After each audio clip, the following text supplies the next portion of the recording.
अस्सलाम वालेकुम dear students. आज हम करेंगे यूनिट नंबर 1 की रिव्यू एक्सरसाइज का क्वेश्चन नंबर 1। फर्स्ट क्वेश्चन में आपसे कह रहे हैं कि there are dash rational numbers between 8 and 9। आपने करेक्ट ऑप्शन चूज़ करना है। तो 8 और 9 के दरमियान इनफाइनाइट रेशनल नंबर्स होते हैं, यानी लामहदूद होते हैं। नेक्स्ट है आपके पास write the fraction 5/21 in decimal form. आपने इसको डेसिमल फॉर्म में कन्वर्ट करना है। तो देखें डेसिमल फॉर्म में ये कैसे कन्वर्ट होगा। फर्स्ट में तो आपको मैंने बताया क्या होगा, इनफाइनाइट। बहुत से लोग इसको इन्फिनिट भी कहते हैं, बहरहाल अलग अलग प्रोनाउंस करते हैं। नेक्स्ट है आपके पास write the fraction in decimal form. Write the fraction 5/21 in decimal form. अब देखिए डेसिमल फॉर्म में ये कैसे कन्वर्ट होगा। डेसिमल फॉर्म का मतलब होता है कि आपने उसको पॉइंट्स में लिखना है, ठीक है। यानी 5 को 21 पे डिवाइड करना है। अब देखिए 5 को जब हम डिवाइड करें 21 पे तो ये हमारे पास आ रहा है 0.23, ठीक है। 0.238095 और भी वैल्यूज़ आ रही हैं, लेकिन हमारे पास एक ऑप्शन उन्होंने दिया हुआ है 0.23 का, जो कि आपके पास है जी ऑप्शन बी। तो करेक्ट ऑप्शन जो है वो ऑप्शन बी है। इसी तरह से फर्स्ट वाला जो हमने सॉल्व किया है वो है जी करेक्ट ऑप्शन जो है इनफाइनाइट है, ऑप्शन ए। नेक्स्ट है जी थर्ड पार्ट। थर्ड पार्ट में कहते हैं कि आपके पास ये फ्रैक्शन दी हुई है, राइट द फ्रैक्शन। फ्रैक्शन कौन सी है जी 5/12, और आपने इसको लिखना है रिकरिंग में। 5/12 as recurring fraction. Recurring fraction वो फ्रैक्शन होती है जिसमें आपके पास वैल्यूज़ रिपीट हो रही होती हैं, ठीक है। अब देखिए रिकरिंग ये कैसे आएगा कि आप 5 को अंदर रख रहे हो, 12 को बाहर, ठीक है।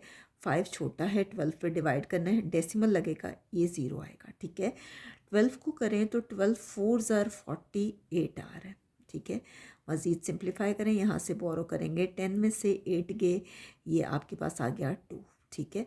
फिर ये 0 आ गया डेसिमल की वजह से। तो 12 को करें तो 12 1 ज़र आपके पास 12 आ गया।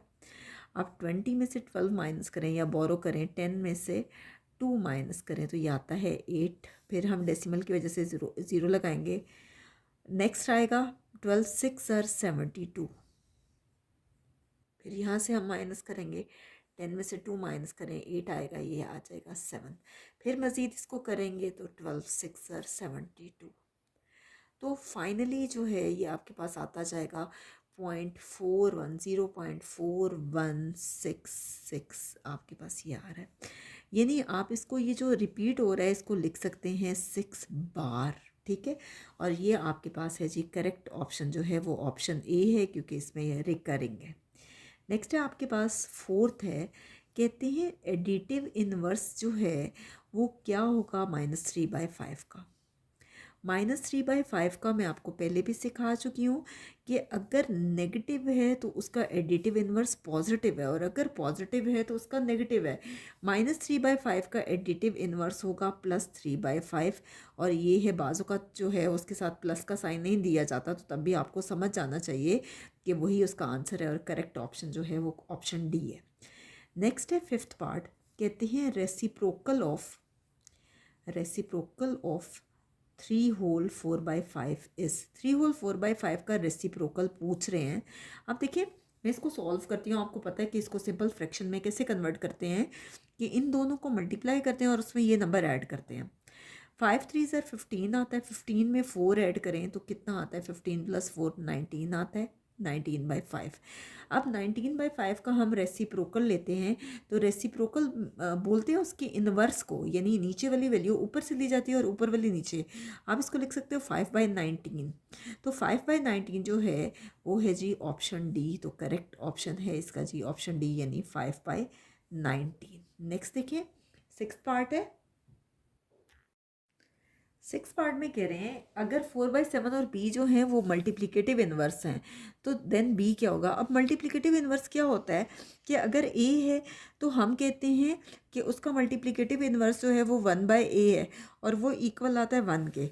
अब वो मल्टीप्लिकेटिव इन्वर्स पूछ रहे हैं, तो हम ये कह सकते हैं ना कि सपोज़ कि ये नंबर हमारे पास ए है, ए इंटू बी हमारे पास 1 आना चाहिए। तो ए हमारे पास दिया हुआ है 4/7 और आपको बी की वैल्यू फाइंड करनी है, बी इक्वल टू 1। अब ये यहाँ पे इस तरफ जाके डिवाइड हो जाएगा, बी इक्वल आ जाएगा 1 डिवाइडेड बाय 4/7। ठीक है, डिवाइड चेंज हो जाएगा मल्टीप्लाई में। मैं आपको पहले भी बता चुकी हूँ कि डिवाइड को मल्टीप्लाई में चेंज करते हैं, नीचे वाली वैल्यू ऊपर और ऊपर वाली नीचे, ये इसका रेसिप्रोकल आता है। तो ये हो जाएगा 7 1 ज़र 7, नीचे कोई वैल्यू नहीं है तो आप कह सकते हो 4 1 ज़र 4। तो बी की वैल्यू आपके पास आ गई 7/4। तो ये करेक्ट ऑप्शन जो है ये इसका है ऑप्शन ए। नेक्स्ट है आपके पास सेवन्थ पार्ट है। सेवन्थ पार्ट में कह रहे हैं कि if A into B equal to 1, अगर ए और बी 1 हो देन बी अगर दिया हो 1/2/3, तो कहते हैं ए कितना होगा। आपसे पूछ रहे हैं ए कितना होगा। अब बी आपके पास ये दिया हुआ है, मैं यहाँ वैल्यू पुट कर देती हूँ बी की। बी दिया हुआ है 1/2/3, B is equal to 1/2/3 equal to 1। ये क्या हो जाएगा, 3 1 ज़र 3 + 2, ये हो जाएगा 5/3 इक्वल टू 1। ये हो जाएगा ए इज इक्वल टू 1। ये 5/3 क्या हो जाएगा, डिवाइडेड बाय 5/3। डिवाइड को आप चेंज करेंगे मल्टीप्लाई में और 5/3 क्या हो जाएगा 3/5। ठीक है, आप इसको लिख सकते हो 3 1 ज़र 3 और यहाँ कोई वैल्यू नहीं है तो आप लिख सकते हो ये 1 है, ए इक्वल टू 3/5। तो इसका मतलब है कि करेक्ट ऑप्शन जो है जहाँ दिया हुआ हो 3/5, तो वो है जी ऑप्शन डी, जो कि हमारे पास दिया गया है 3/5। नेक्स्ट हम करते हैं इसका एट्थ पार्ट। एट्थ पार्ट है आपके पास, कहते हैं ए प्लस बी अगर 0 दिया हो और ए दिया हो -8/-9, तो कहते हैं बी कितना होगा।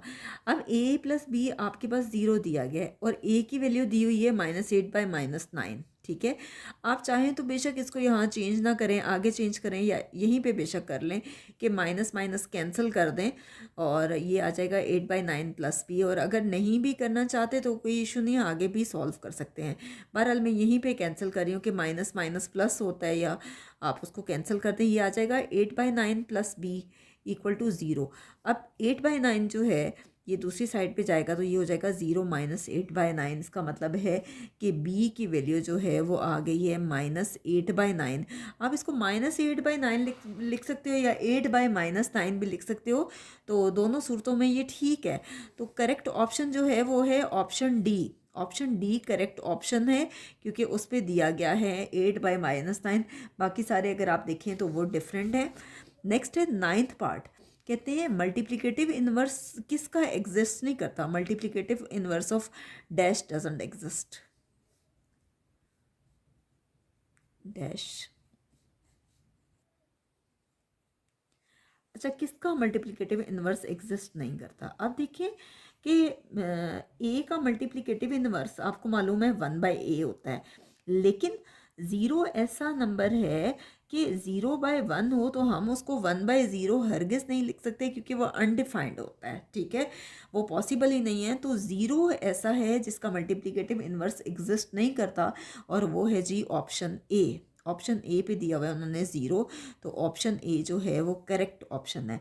नेक्स्ट है आपके पास टेंथ पार्ट, और टेंथ पार्ट में आपसे कह रहे हैं 3/4 + 1/2 और दूसरी साइड पे आप करते हैं 1/2 + 3/4। अगर आपको याद हो तो मैंने आपको बहुत डिटेल में करवाया था कि a + b अगर इक्वल हो b + a के, तो ये आपके पास कहलाती है कॉम्यूटेटिव प्रॉपर्टी। कॉम्यूटेटिव प्रॉपर्टी, तो ये है आपके पास ऑप्शन सी। करेक्ट ऑप्शन जो है वो ऑप्शन सी है। नेक्स्ट हम करते हैं जी इसका, नेक्स्ट आपसे कह रहे हैं कि which number is self multiplicative inverse, कौन सा नंबर सेल्फ मल्टीप्लिकेटिव इन्वर्स है। मैं आपको पहले भी बता चुकी हूँ कि ए का मल्टीप्लिकेटिव इन्वर्स 1/a होता है, अगर 2 है तो 2/1 है तो इसका 1/2 होता है। अब इन्होंने जो ऑप्शंस दिए हैं उसमें -1 ऐसा नंबर है कि हम उसको 1/-1 लिख सकते हैं, या सिंपली वो फिर अगेन -1 ही आता है। तो -1 एक ऐसा नंबर है जो कि सेल्फ मल्टीप्लिकेटिव इन्वर्स है, यानी ऑप्शन डी जो है वो करेक्ट ऑप्शन है। नेक्स्ट है लास्ट पार्ट आपके पास है ट्वेल्थ पार्ट, कहते हैं -7/6 है प्लस -2/3 है, कहते हैं ये किसके इक्वल आता है। तो देखिए मैं सॉल्व करती हूँ। -7/6 ये आ गया, प्लस माइनस -2/3, 6 और 3 का एलसीएम लें तो वो 6 ही आता है। मैं आपको लेके दिखाती हूँ। 6 और 3 का एलसीएम ये क्या हो जाएगा, 2 3 ज़र 6 3, और ये होगा 3 1 ज़र 3 3 1 ज़र 3। तो एलसीएम आ गया 2 3 ज़र 6। आप 6 से करें, 6 1 ज़र 6, 1 7 ज़र 7। इसी तरह से 3 2 ज़र 6, 2 2 ज़र 4। 7 और 4 कितने आगे, 11 माइनस 11/6, क्योंकि माइनस माइनस प्लस होता है और साइन ग्रेटर वैल्यू का आता है। तो -11/6 जो है ये है करेक्ट ऑप्शन, और ये है ऑप्शन डी। डी जो है वो -11/6 है। तो यहाँ तक हमारा क्वेश्चन नंबर 1 जो ऑब्जेक्टिव वाला है वो कंप्लीट हो गया है। नेक्स्ट वीडियो में हम इंशाल्लाह इसी एक्सरसाइज का क्वेश्चन नंबर 2 करेंगे।